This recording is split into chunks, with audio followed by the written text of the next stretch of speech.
पूरे देश में आपातकाल की बरसी पर भाजपा ने तमाम कार्यक्रमों का आयोजन किया। कुछ ऐसा ही आयोजन प्रतापगढ़ में भी किया गया था, जहां पर लोकतंत्र सेनानी सम्मान समारोह और संगोष्ठी में डिप्टी सीएम केशव प्रसाद मौर्य भी पहुंचे हुए थे।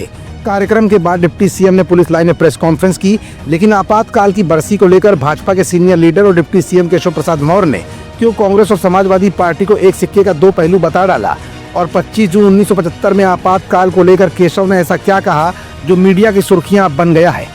और इसी मौके पर अचानक क्यों अखिलेश यादव पर केशव प्रसाद मौर्य जमकर बरसे और कथावाचक के मामले में अब बड़ा बयान देकर केशव प्रसाद मौर्य ने पूरी राजनीति को कैसे यू टर्न दे दिया है। ये तमाम ऐसे सवाल है जिनका जवाब अपनी आज की इस रिपोर्ट में हम आपको दिखाएंगे भी और बताएंगे भी।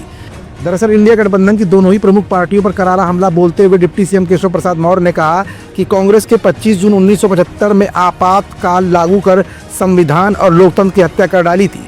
उस वक्त चल रहे आंदोलन को कुचला गया था और उसी कांग्रेस की गोद में समाजवादी पार्टी बैठ गई है। इससे साबित होता है कि अखिलेश यादव एंड पार्टी नकली समाजवादी है। उनको असली समाजवादियों की आत्मा कभी माफ नहीं करेगी। यही नहीं, केशव प्रसाद मौर्य ने आगे कहा कि आपातकाल को ये देश कभी भूल नहीं सकता। देश के लोकतंत्र पर कांग्रेस ने जो काला धब्बा लगाया, इसकी जितनी भी निंदा की जाए वो कम होगी। तत्कालीन इंदिरा गांधी सरकार ने संविधान को तार तार कर डाला था। वास्तव में ये दिन संविधान हत्या दिवस है। जाहिर सी बात है, जब कांग्रेस की आलोचना हो रही हो तो केशव प्रसाद मौर्य अपने राजनीतिक प्रतिद्वंदी समाजवादी मुखिया अखिलेश को भला कैसे भूल सकते हैं। केशव ने समाजवादी पार्टी को समाप्तवादी पार्टी करार देते हुए कहा कि 2027 में यूपी में फिर से भाजपा की सरकार बनने जा रही है। चाहे कुछ भी हो जाए, भाजपा संविधान पर आंच तक नहीं आने देगी।